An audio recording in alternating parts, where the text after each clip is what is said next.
hi everyone. I'm Lisa Root, and I'm the Associate Dean of Students, and I serve as the Director for the Office of Student Conduct and Ethical Development. I've been here about 4 years.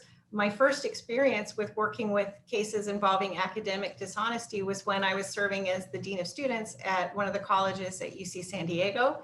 And that grew as I also then progressed with working with cases at Bowling Green while I was there, and as the Director for Student Conduct at Chico State before coming here. And in that time, I've seen in the course of my experience, quite an increase as technology has developed and an increase in these service providers that deal in the area of contract cheating. And it's become a source of increasing concern among faculty members. And yet some of the trend lines have even changed in terms of the access that students have to a variety of platforms to help further cases of academic and dishonesty. So that's the point of our conversation today. I look forward to it. Good afternoon, Jason Wembley. Just want to thank Lisa, Eric, and Carrie for jumping on. I'm Service Assistant Director for Student Conduct and Ethical Development here at Cal State San Bernardino. I got into this work several years ago, and I think the reason I got into this work is because I care about students, right? As a first-generation college student, I struggled writing my whole life. And so I remember getting a report back, and it was red and told me to go get help writing. And so I went to the writing center on campus, and they really were helpful to me to kind of help me edit my paper, to cite sources. And that's really where my interest kind of grew from. The ability to communicate effectively, but also to ask for help, right? But also another thing that's really important for me was that when I graduated, I wanted my degree to mean something. And that's why this conversation is so important, is because when you graduate, you're going to take your diploma and you're going to say, you should hire me based on that. And the only way that means something is by upholding the standards of academic integrity here on campus as well. And so thank y'all for joining us today, and look forward to hearing your thoughts as we go forward. Thanks, Jason. I'm Carrie Barber. I'm a second-year professor of ancient history at Cal State San Bernardino. What makes this so important to me as a topic is that, I study a pretty esoteric, out there kind of topic that's not always immediately applicable to everyone's lives, right? But certainly I think that some of the skills that you can gain from the study of history are incredibly important. We're not just teaching information, we're teaching the ability to write, to think creatively, and to present that material in an engaging. And so cheating takes away from that, right? It takes away from the skills that you guys need to get employed. I know that's an important concern to every student at this university. And so if you aren't doing your own work, of course, you're making it more difficult for you to succeed after you get this degree. You also, of course, miss out on all the incredibly important information that we're giving to you in these courses. That's what makes this really a meaningful discussion for me. Hi, my name is Eric Vogelsang. I'm an associate professor of sociology here at Cal State San Bernardino.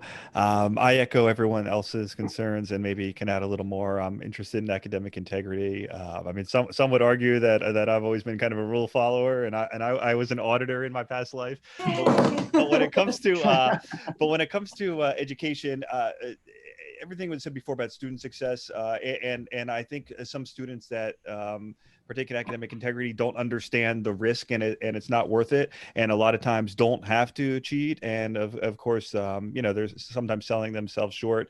And I think some of the solutions that would help prevent dishonesty would actually help someone throughout their career. I also think to a lesser extent too that we have to keep in mind that sometimes academic integrity issues affects the other students that are working also very hard, and it could not be fair to them, and sometimes get asked to do things that they don't want to do. And then to a lesser extent, it's I think life's about respect. In some ways, of course, some things are not fair to the professor who does, and most of the professors on campus really care about the students and want to teach them and help them. So awesome, thank you. So I want to kick it back to you as we can. If you could just share some of your thoughts, concerns, experience around academic integrity, things you've experienced, both good and bad. We'll start there. Yeah, I mean, I can start with a recent case that you and I have worked on, and to echo some of what Eric just said,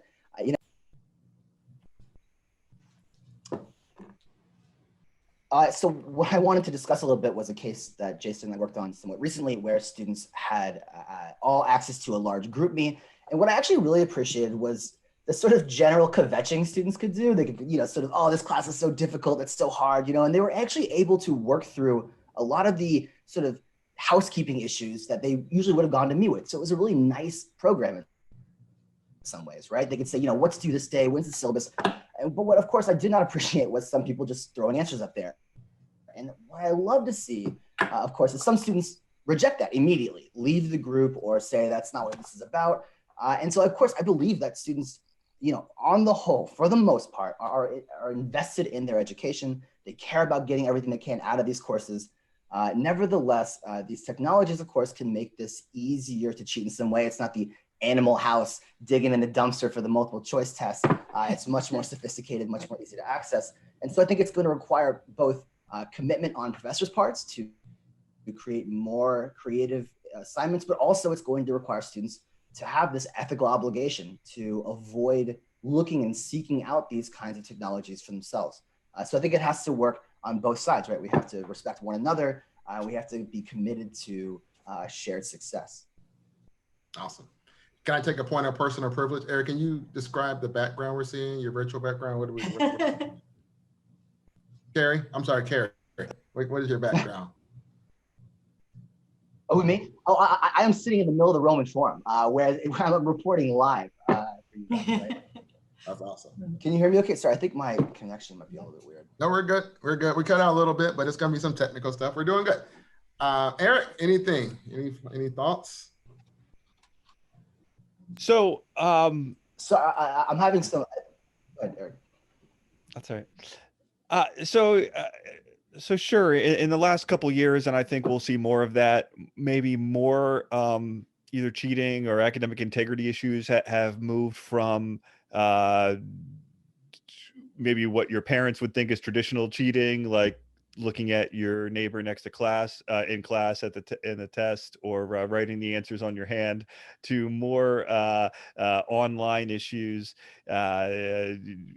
like we said, the group based apps. And as Carrie said, sure, if you're discussing administration issues or maybe trying to set up a study group, in some ways that could be fine. Two things I do want to throw caution to. One of them is that the answers you get on those are not official. And there's been many times where people have said to this, oh, we heard this, that, and the other, and this person said that they're the representative. And I was like, well, they're a student, they're not a TA, and they're not me. So really, it's so easy to send me an email, and then I respond immediately, and I'll just send an email to the class, hey, this is the due date, or this is the rule about this assignment. The other thing is that for the most part, professors do not condone this. And some students that are new or transfers think that it's maybe almost required or part of the university culture or Cal State culture. And unless your professor says that, you should assume that this is not something that the professor necessarily wants to see, and something worth talking to the professor about. I don't have any statistics behind it. But the other thing I guess I want to say that concerns, there are clearly instances. So another way, maybe when we talk about papers, people think of plagiarizing as maybe finding some other research paper and copy and pasting a paragraph. And I still do see some of that. And that's still an issue. But what I see now that's maybe more of an issue that's kind of new is students you're clearly buying papers from online sources, or considering that kind of exporting or outsourcing their work. And I guess what I want to say is that professors by and large have higher educations and grade so many papers that it's so clear and quite easy to catch. And I think students don't think that, particularly if there's certain jargon, oh, this is what the professor wants to see. And instead, actually, quite the opposite is true, that the professors can see clearly not in their words, and then they can and then do research. So again, it's not worth the risk. And in the end, the professors are trying to help you with your writing skills, which might be the most important skill that you did not have before university, that you could leave university with, that could help you with your career. I love that you both touched on character in those answers, and the love of learning that the majority of our students frankly have. And so I can throw out one statistic, a quote that I have always appreciated, came from Don McCabe, who did a lot of research about characteristics of students who cheat. And he believed that around 20% of students, for whatever reason, character, would never cheat, and another 20% are very prone to cheating for whatever reason again, and that it's that 60% in the middle that we're trying to work with and capture.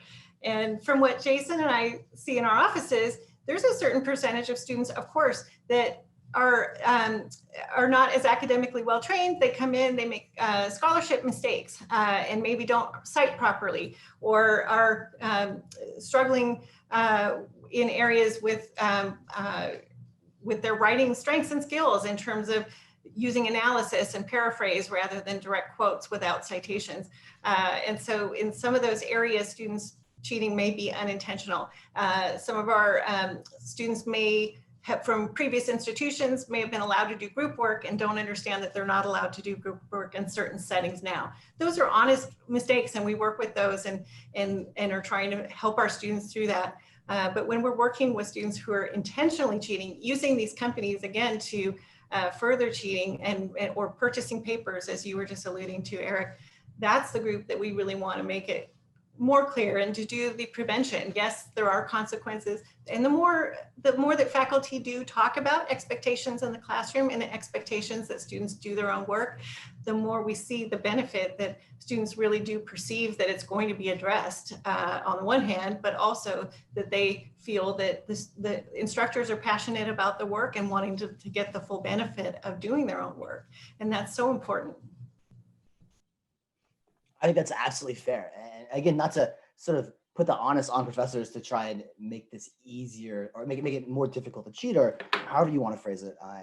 There are, I mean, the same way that these technologies can work against us, they can also something work with us, right? So I know in my department, a lot of professors, after seeing what I went through, for instance, and other professors gone through, have now incorporated, for instance, GroupMe, like an official one, into their courses. Certainly, I've tried to use Slack more often so that I can sort of see what's happening there above the level. And of course, these are really helpful because they help students collaborate. So you get sort of the benefit of across the board here in a number of different arenas. Not only can you improve student group work, which again is one of these skills that Eric already alluded to before, written expression, but also collaboration and leadership and accountability. These are the kinds of skills that get you jobs and also make you a better informed citizen. There are ways to use this technology for good, right? I suppose, and not for evil, some kind of sad duality. Although I do appreciate, by the way, the idea that 60% of us sort of exist in a continuum beyond, not ever going to cheat. Certainly we'll cheat all the time. There's something to be said for, again, watching those group meets, right? And seeing students who were, probably using those answers, maybe weren't proud of it. But of course, this also speaks to something else I think that I think Eric mentioned in an earlier conversation, which is, you're hurting not only the professors who are trying to work to help you, but you're also hurting other students around you by giving them the answer and not letting them work towards it themselves. And we are all human beings. If it's crunch time, you have one assignment left, the answers are already out there right in front of you on a group me. I think it's fair to say that 60% of people certainly would say, well, fine, just this week, right? But you never know how many skills you're missing because of that, how much information you're missing because of that, and how much that will hurt you in the long run, right? Especially if that 1 week turns into 2 weeks or 3 weeks, et cetera.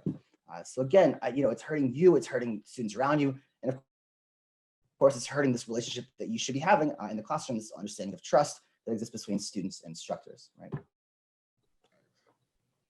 I think pulling on that thread around contract cheating, our office will get reports from a disgruntled customer or provider who says, so-and-so didn't pay me for this paper I wrote for them, or didn't pay me for X, right? And now, the person who wants their money has reached out to our office to complain, right? And so So Aaron, I know you mentioned this earlier where it talks about someone, paying for a paper or research paper. I mean, have y'all had that other experience? Have y'all both had that experience? The audacity of that is like this no honor amongst thieves kind of thing. Like, of course, you could not expect the person who's cheating with the paper to actually pay you in the end. Right. Certainly, I love this idea that, I'm going to get you in the end, right? Some prisoner's dilemma.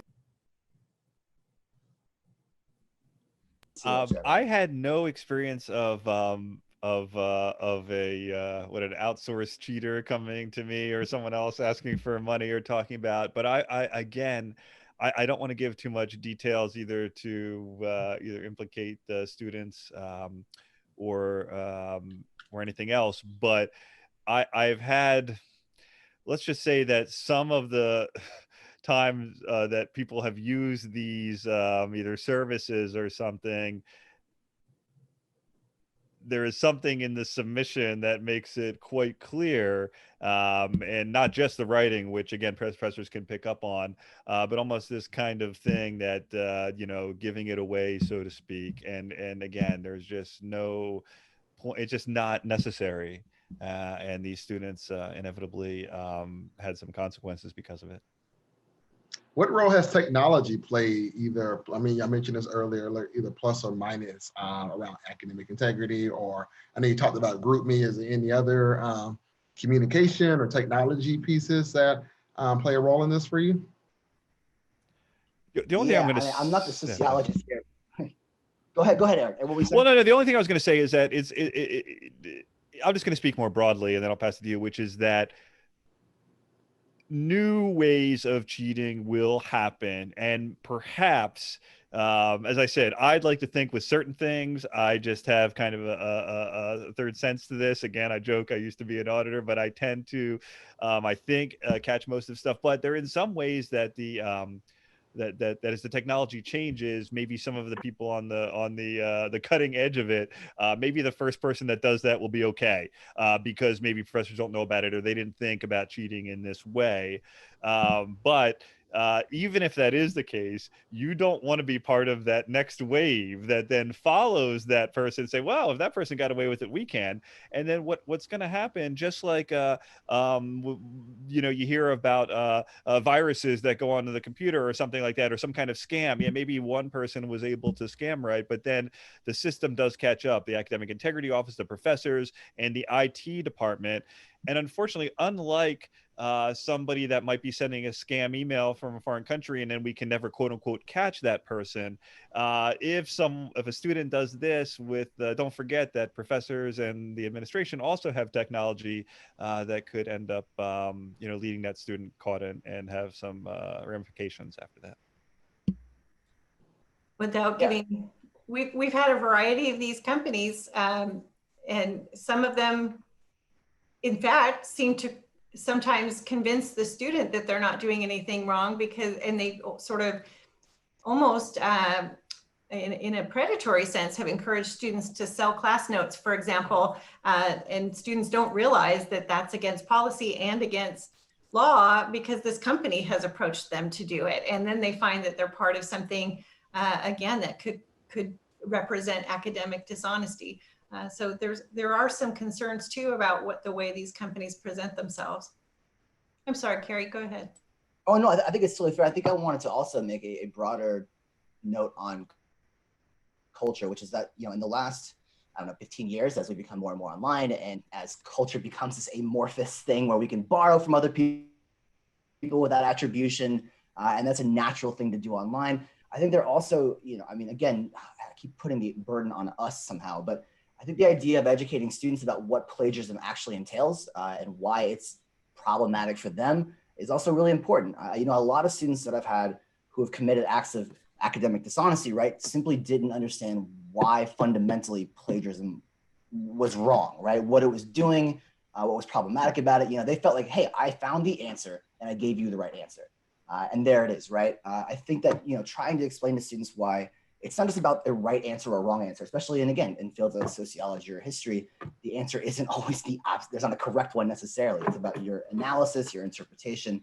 And so teaching students to be more to think more critically, to be more creative in the way they approach problems. This is also a way to help us to reduce this kind of one-for-one cheating. Also, I'll just say also, one of the greatest things about being an educator is watching students improve their writing over time gradually. But it is rarely like one day, you can't do an introduction and all of a sudden the next day you got this perfectly formed paper. As Eric was saying, it is fairly obvious to us at times when this improvement seems to be suspect, right? Nevertheless, I mean, again, it's so rewarding for me to see someone actually improve. So rewarding for them to actually improve on their own. Far more rewarding than paying someone else to do it, getting the grade that you think you deserve and walking away not learning anything from it, right? I think in the end, again, not only do we have to change the culture, but also sort of persuade students that getting the A, the 100 is not always better than learning the lesson that you want them to learn or recognizing what they don't already know. Anyway, I think that that's also a critical part of the answer too. Well, and you brought grades into it. One of the themes that Jason and I emphasize in orientation, actually, Jason did the heavy lifting this summer, doing just about every orientation session for our office. And we try to emphasize that, for students found responsible for academic integrity, they lose that opportunity to retake a course for forgiveness. So some of these students are making that decision to take a shortcut and cheat for whatever reason, and may face a loss of grade. However, if found responsible for cheating, they may then earn an F in that course and not be able to retake it for forgiveness, where they risk dropping from a B to a C originally and are now in a position, or if they had earned the F through honest means, would still be able to retake that course for forgiveness. And so the consequences from cheating can be significant, and yet that's not always appreciated, I think, from some of our students. Yeah, I mean, and just what Eric was talking about earlier about these capstone courses, I feel like a course like that is a chance for you to get to know a professor who can then be a recommender for you one day, someone who can work with you, be an advisor, a mentor. But let me tell you how many students I mentor who have been cheating in my course, a big none of them, essentially, right? I mean, because the idea is it's a breach of trust. It's a lack of respect. And clearly, if you're not willing to help or sort of, follow the basic rules, certainly there's no reason for us, no incentive for us to go out of our way to help you, which is what we do constantly, right? Which is like half of our job that's unwritten, is to work on behalf of students in ways that are not in the FAM somewhere, or not in some kind of profile of what we should be doing every day. So again, I think it's something to also think about. These relationships that you have with your faculty members are also incredibly important, useful, valuable in other ways too, if you want to be cynical about it in some sense. So, maintaining those are critical. And practicing good academic conduct, of course, is critical to that as well.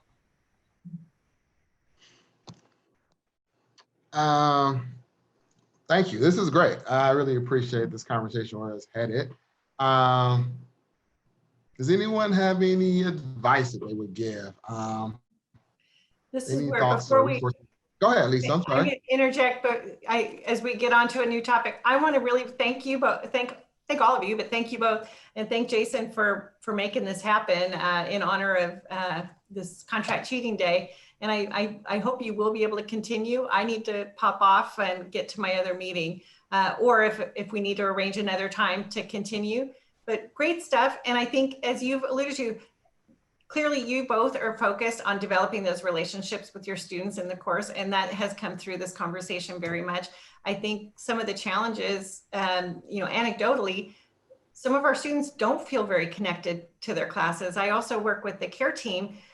Students who are in distress right now because of what they're dealing with COVID are reporting that it's exacerbated by classes where they're not even having interactions with their instructors. Instead, it's communicated to them on Blackboard, and they're going in on their own pace to do assignments on Blackboard, and they're not engaging with others. Those are the courses right now that our students are really struggling in, not because of even grasping the material, but because they need those connections right now. And so I really commend you both for your teaching. And even if it's not directly related to the integrity part, right now it's important even more than ever. Well, I think these things all work together in a sense, right? I mean, the more you know your professor, the less likely you might be to try to discredit them or commit academic misconduct. You build these personal relationships, and some students won't feel bad about asking for an extra day or two, which I almost always give. I hope you don't record that and publish it, but it's true. If you ask me for an extra day, I university, I will always say yes. And so, having them know that before, ahead of time before they go on the site to pay for $5 or whatever it is for the answers, it's just, having this again personal relationship. Yeah, and being able to show you get that things happen. I think that does take the fear away for a lot of students to even ask for the. Well, thank you both. I need to go to another meeting.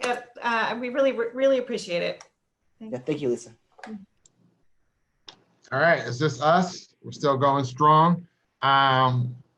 As we kind of wrap up, because I don't want to take up too much of your time, any advice, any thoughts? Thank y'all for participating. This for us is really important work and ongoing work, right? It doesn't end now. Every 4 years, we get a new group of students. Every 5 years, depending on the cycle. We'll do orientations coming up. So this is a big deal. And so any thoughts, any closing advice or thoughts that you like to share before we wrap up today? Yeah, if you don't mind, there's Eric, do you want to go ahead and go first? I know you have to get out of here soon, I think, right? Oh no, I was going to say there's time for me. You go first, and then I have comments. Yep. Don't be too short. I talk a little bit these days, right? But no, I actually wanted to piggyback on something that Lisa mentioned, which is how critical it is. I mean, I know that it can be difficult for any student, but especially often first generation students to ask for help, to reach out to their professors, to work with them on extending due dates, explaining what's going on in their lives. I know that a lot of my students work 40 hours a week. I know that they have kids, that they have family members they take care of. And when I know about that kind of stuff, I have no problem helping them, work with them on individual needs. So, if you are considering cheating by buying a paper or looking online for one, just don't. Email your professor first, establish the situation, the conditions that the circumstances you're dealing with, and go from there, right? I can almost guarantee that they will be helpful. Certainly they will be understanding. It is always better to go that route. And get to know your professor too. There's so much to gain from that instead of course, going this alternative misconduct route. Awesome, thank you. Yes, so some of my advice has been said, others, but I think it's worth repeating again. One is the comment we had earlier about, I guess like a lot of things in life, the risk-reward ratio is something you really need to consider before maybe you have some kind of academic misconduct. Maybe you're going to do better in the paper than you thought. Maybe that one paper, which is just one grade, would have been a C- or D+, and you think that if you buy a paper you could get an A. But if it ends up not only in an F or a 0, or the fact you can't retake the course, or even something more severe if you've had a number of issues, again, in the end, is usually not worth it, and you can usually catch up on certain assignments so easy. But related to putting yourself in a position where you might be tempted to cheat, and again, I think this has been hinted at, the number one advice, and students that tend to do well say they listen to this because I say it in all my classes. I give plenty of time. Start early. Break things up to manageable chunks. And one of the reasons students try not to complain too much about certain things is I said, hey, I gave you a month to work on this assignment, which could take you only 3 days, right? And so the point is, do a little bit every week, and related to that, if you have an issue, then as Carrie hinted, you could let the professor know about that issue in advance, right? A week in advance, 2 weeks in advance. Don't write the professor the night that it's due or 2 days after about some issue, because by that point it's likely too late. And the third thing I'll say, and I say this in my classes, this in different contexts, is there are numerous resources on campus that you could use. The one that comes to mind, if we're talking about plagiarized papers, are the multiple writing centers on campus. CSUSB has a great writing center. The SBS building has their own writing center. I think some of the other buildings on campus have their own writing center. They will help you through the way. Go multiple times for the same paper. This is the only time in your life that you're going to have free access to knowledgeable writers who will help you get a better grade without having to commit plagiarism or buy paper or anything like that. And there's other supports. If you're struggling emotionally or you have some personal issue, there's supports on campus.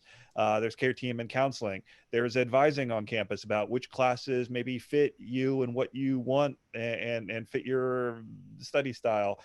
There's other papers. And if you're going to be friends with somebody in your class, a paper is something you could actually help each other with in a way that you're supposed to, which is that you write the first drafts individually, proofread each other's paper, give comments, and do a second draft. I guarantee you'll get a much higher grade doing that way, and it doesn't take that many hours in doing so. So that's about it. Thank you. No, I think that's great. And just to again to piggyback on what Eric said, these things aren't free. You're already paying for them. You might as well take advantage of the resources that you are personally paying for, right? Absolutely. And again, something else that Eric mentioned that I think is really key here is that learning how to manage your time is one of these skills that you'll have with you for the rest of your life, and it's a key indicator of success. And certainly, it's one that will carry you through so many difficult situations. Learning it now in this very low stakes, low stress environment. Well, I guess I should say low stress all the time. But in any case, right, certainly this is the time for you to learn how to, as you were saying, break these things up into manageable chunks, get an agenda, write this thing out ahead of time, send it to the writing center so you have time to get the edits back and talk about it. I mean, all of these things are critical. And again, these resources are there for you already. You certainly should take advantage of them because you are, in fact, paying for these bills. Yeah. Anyway. That's awesome. Hey, thank y'all. I think in closing, I would say we're fortunate to have professors who are interested in this topic, who are taking the time out to have these honest conversations. Cal State San Bernardino's Office of Student Conduct. We want to support you both inside and outside of the classroom. And I think what we talked about was these partnerships, building these relationships with faculty and staff who are really here to support you and want you to be successful. And so that's really important part, right? Is ask for help. Don't be ashamed. Don't be afraid to ask for help because there are people out here who want to help you and want you to be successful. I don't have anything else other than to say thank you for this. I want to give one last chance to allow y'all to say anything if you want to say anything. If not, thank you once again. Academic integrity is really important. And we want to support you. We want you to be successful. You kind of keep that in mind. I'll just end with one comment, which would be that I'm just thinking off the top of my head, but there's a couple of reasons why somebody might feel pressure to cheat, and I can come up with 10 of them, but maybe a couple popular ones would be you just waited to the last second and you kind of lose your cool, so to speak. Although I've seen people with some things that some of the way that they cheated. And then dealing with it later, even having to meet me or dealing with the integrity office took much more time in total than it would have been to do the assignment. The other thing is that there's a couple times that I think, particularly with projects or papers, but I think to a lesser extent tests as well, is that students think, well, this is just too tough. It sounds a little challenging. I don't think I get it. So one thing is I say, like we said, ask for help. The professor, especially if you get to the professor early, would love to help you. They want to do well. But the other thing, and I'm not talking about a professor that assigns something that is just unfair or something like that. That might happen. We hope to think it wouldn't. But things in your life that are moderately challenging or somewhat challenging are usually later when you succeed with those things, when the most proud of yourself. And some of the students that I've had that have been really successful and maybe either getting a job or suddenly turn their grades around. I'm thinking of one in particular that said, in some ways, maybe the classes were too easy and used to a certain way and kind of lost motivation. And then actually was struggling early in my class, never did anything untoward. In fact, always had a great attitude. But just actually when one of the challenging assignments hit the second time, thought, you know what, I'm going to take the professor up on his challenge and see what I did. And all of a sudden, after the rest of that class and all the after the class, you know, mostly A's, great performance, and sometimes, so I'm saying sometimes embrace the challenge. College is short. Try to learn something, and as Carrie suggested before, some of these skills will likely help you with the rest of your life. Thank you once again. Yeah, looking forward to working together soon in the future.